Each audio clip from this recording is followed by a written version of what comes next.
30-24 is the score. Rodgers gets a snap, fires downfield, caught by Freiermuth. Touchdown, Freiermuth! The Steelers have taken the lead. Ja'Marr Chase, 16 receptions for 161 yards. This is what we do it for, is games like that. It came down to the wire just like we know it's going to. 36-yard field goal try for the lead. It is good. The Bengals have knocked out the Steelers. We're 4-2, still first in the division. I'm not going to ride the roller coaster, and hopefully you guys follow suit.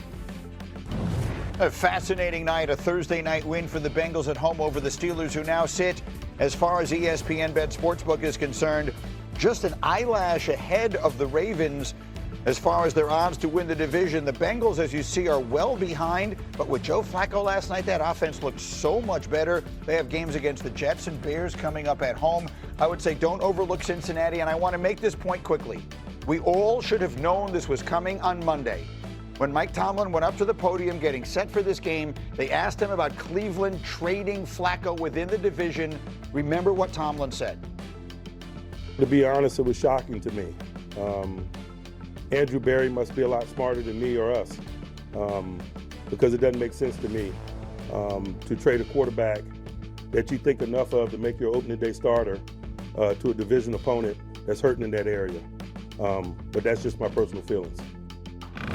He knew it, right? He knew what was coming at that point, right? I mean, I should have made a bigger deal of that on Tuesday. Well, he knew with those receivers and Joe Flacco's arm in anticipation that was going to be a bad recipe. He knows where they struggle. But at the end of the day, Matthew Berry owes Mike Tomlin nothing. He owes that division nothing. I don't care. I got a 5th-round draft pick from a dude that was Andrew Berry. I'm sorry. Yeah, I got a 5th-round draft pick for a quarterback that's 40 years old. I need to get as many assets as I can. I owe you nothing. If I can't go, you can't go either. Crabs in the bucket. Come on down to misery. It's nice down here. I'm a resident. It does bring up the legitimate question, because a lot of people not buying so much into Pittsburgh, and the Ravens have looked just awful. And with Joe Flacco, you and I were talking about it this morning. Joe Flacco, people kind of laugh at it a little bit. People have been kind of underselling him his entire career, and I understand how old he is. But with those receivers, can he keep that ship afloat if indeed Joe Burrow is coming back? I think he makes it interesting. I believe he can too, and I think the most important part for Joe Flacco was the offensive line being able to protect him and keeping him healthy and upright. And we seen last night, and I thought Zach Taylor did a great job of utilizing the running backs, but also the tight ends to chip and bang those pass rushers. And I want to show you a tape of Joe Flacco and what he does well. You talk about anticipation. You're going to see T. Higgins at the top of the screen. He's going to run what we call a bang 8, a 7-step skinny post. Watch the anticipation that Joe Flacco throws his football with, and also gives T. Higgins time enough to avoid the safety and brace himself and protect himself from a big hit. Now you're going to see this next play. Ja'Marr Chase is going to come over in motion. You're going to see it's going to be man coverage. Joe Flacco, he dissects that as well. But watch the anticipation on the out route. No wasted movement in the pocket. And Ja'Marr Chase runs a precise route versus Jalen Ramsey. And this was like taking candy from a baby all day long. In the last play, you're going to see an empty formation by the Cincinnati Bengals. Ja'Marr Chase is going to be at the top of the screen. The tight ends did a great job of, number one, arcing outside, creating that natural pick, that natural rub. Watch the ball placement by Joe Flacco. He gives Ja'Marr Chase an opportunity to have yak, not the kind that you like to drink, Joe, but I'm talking about yards after the catch. Ball placement, anticipation is everything. This is exactly why Mike Tomlin is upset, but this is why you cannot count out the Cincinnati Bengals, because if they can protect Joe, they also still have a chance. And I would add, they didn't go and do an open market like audition for who wants to be the quarterback. Zach Taylor specifically said, I want Joe Flacco as my quarterback. So they didn't call the Giants on Russell Wilson. They didn't call the Giants on Jameis Winston. They didn't go over to LA and beg him for Jimmy Garoppolo. They said, we want Joe Flacco. Why? Flacco knows the division well. It's not going to be hard for him to prepare for these defenses, and he is the perfect arm and quarterback for those two receivers. Throw it outside, get it to those guys. They targeted Joe Flacco. That was a joke to everybody 2 weeks ago, and they didn't target him to beat the Packers last week. They targeted him for games like this. He can go against the Pittsburgh Steelers defense, and he can give them hell, and you obviously see that Mike Tomlin knew. And I'll tell you, there's this meme online of like Patrick Ewing on the Orlando Magic and Olajuwon on the Raptors. That's what Joe Flacco made that Steelers defense look like last night. I mean, listen, this is my former quarterback, so I've seen this firsthand. I think Joe Flacco has one of the most underrated arms in all of football. He's always had one of the strongest arms, and if you give him predictable coverages and gives him the answers before the test, he will make you pay. And he has Joe Cool. He was Joe Cool before Joe Burrow got that. Yeah. Right. We went on the road and beat people. He's a former MVP of the Super Bowl. So don't ever underestimate what Joe Flacco can bring to the table. Now, Joe Flacco got a little Jameis Winston in him. Like, we've seen this before. We saw it with Cleveland a couple years ago. He can get hot, but he can get cold because he has so much belief in that arm. So let me circle it all the way back then to the Steelers, who opened the night with a chance to sort of put the division to rest and failed in every way to do it. Yeah. And it's all about the defense. The storyline on the Steelers coming in was they just need Aaron Rodgers to do just enough at his age, and that defense will be so good and they'll run the ball. Well, they don't run the ball at all, and the defense could not have failed more last night. You brought up how bad the scheme was. They let Jamar Chase eat them alive, and then Rodgers gets them the lead with 2 minutes and change left in the game. They need one stop, and they can't. Brittany, I will tell you this. It wasn't just the man coverage that they played entirely too much of.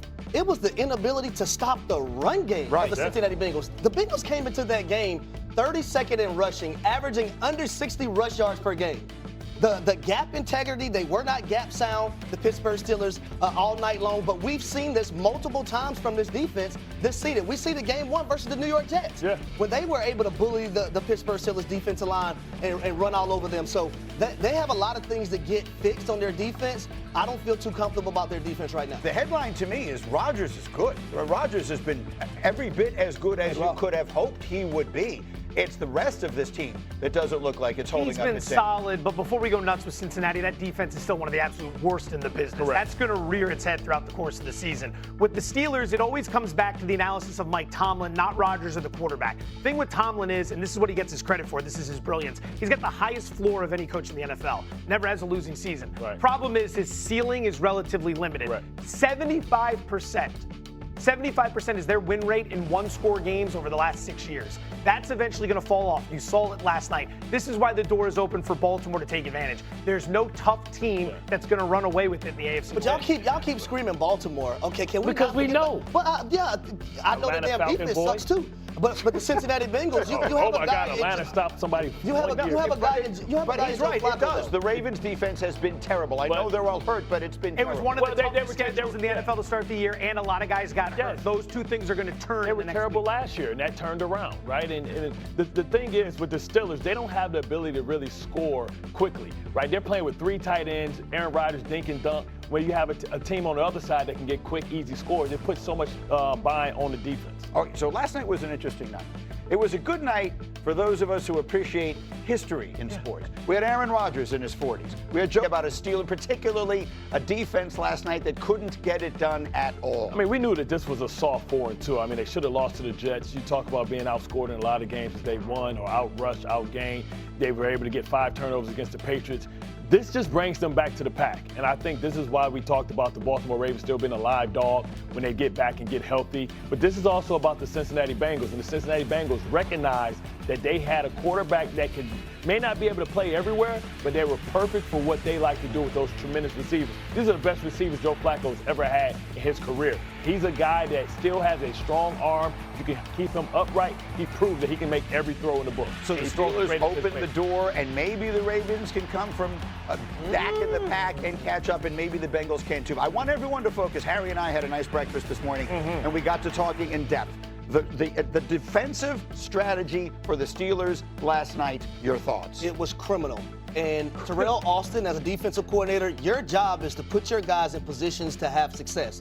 That was not the case last night. You have Jamar Chase, who is a top 2 receiver in the game. You have T. Higgins and Jamar Chase, who is the #1 duo from a receiver standpoint in the game. The amount of man coverage that they played last night makes no sense to me. And here are the numbers for Greeny. Joe Flacco threw for 199 yards and 2 touchdowns on 28 dropbacks versus Pittsburgh's man coverage. Chase and Higgins caught 13 of 20 targets on those reps for 151 yards, and the Steelers played man coverage 57% of dropbacks last night, which was a season high. Thank you, Himbo, for that stat. That's inexcusable, in my opinion, going into a football game knowing that you had these lethal wide receivers. Joe Flacco is a guy that we know if he's protected that can sling it around with the best of them. All he had to do, or all he needed was to be protected. You play man coverage all night long, and the proof was in the pudding. Let me tell you why. Yeah. In the first half, Jalen Ramsey had 2 penalties. Joey Porter Jr. had 2 penalties. So why are you still playing man coverage like that at that depth in the second half? The proof was in the pudding. Absolutely. So it's a bad night all the way around for the Steelers. Bengals take advantage. What's the